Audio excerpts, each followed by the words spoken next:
शंका, क्या नाम उपदेश लेने के बाद घर पर अखंड ज्योति जला सकते हैं? पूर्ण परमेश्वर सतगुरु रामपाल जी भगवान के तत्व ज्ञान को अच्छे से समझकर जब हम उनसे दीक्षा प्राप्त करते हैं तो उसी दिन से हमने प्रतिदिन घर पर 5 यज्ञ करने होते हैं, जिसमें एक यज्ञ हवन यज्ञ है। अर्थात घर पर दरबार साहिब में गाय या भैंस के घी से रुई की बत्ती बनाकर खड़ी ज्योत लगाने का विधान है। गुरुदेव भगवान ने बताया कि आप रोजाना 100 ग्राम घी का हवन अवश्य करें। 100 ग्राम घी का मतलब है आपके घर में 24 घंटे दीपक का जलते रहना।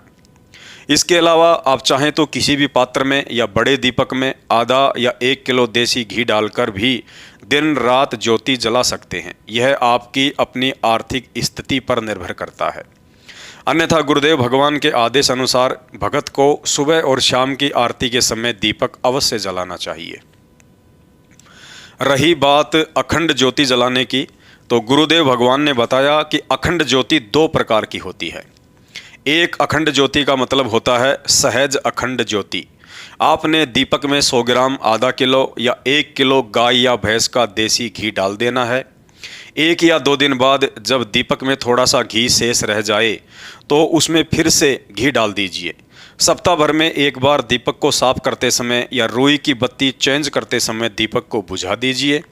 उसके 10-20 मिनट बाद जब पुनः दीपक में घी डालकर ज्योति प्रज्वलित करें तो साथ में मंगलाचरण भी करें। इसे कहते हैं सहज विधि से अखंड ज्योत जलाना। दूसरी अखंड ज्योति होती है शास्त्र विरुद्ध अखंड ज्योति। अर्थात मन में यह संकल्प करके ज्योति जलाना कि 1 महीने, 6 महीने या 1 वर्ष तक अखंड ज्योति जलाने का संकल्प करता हूँ। 1 महीने तक कभी भी ज्योति को बुझने नहीं दूंगा। दीपक साफ करते समय भी ज्योति नहीं बुझने दूंगा। साफ करने से पहले ही किसी दूसरे दीपक में पहले से ही दूसरी ज्योति जला दूंगा। इस तरह की अखंड ज्योति जलाना पूर्ण ब्रह्म परमेश्वर सतगुरु रामपाल जी भगवान के सहज भक्ति मार्ग में साफ साफ मना है, क्योंकि शास्त्र विरुद्ध होने से यह मनमाना आचरण है जिसके करने से परमात्मा नाराज होते हैं।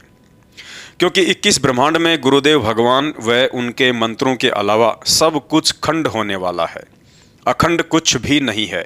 उदाहरण के लिए मान लीजिए आज आपने अखंड ज्योति का संकल्प करके ज्योत जला दी और कल को आंधी, तूफान, भूकंप या किसी भी कारण से दीपक बुझ जाए तो आपका संकल्प तो खंडित हो गया। इसलिए किसी भी तरह का मनमाना आचरण करने से बचना है। शंका, घर पर दीपक अर्थात ज्योति जलने के बाद जो छोटी छोटी रुई की बत्तियां शेष रह जाती हैं उनका क्या करें?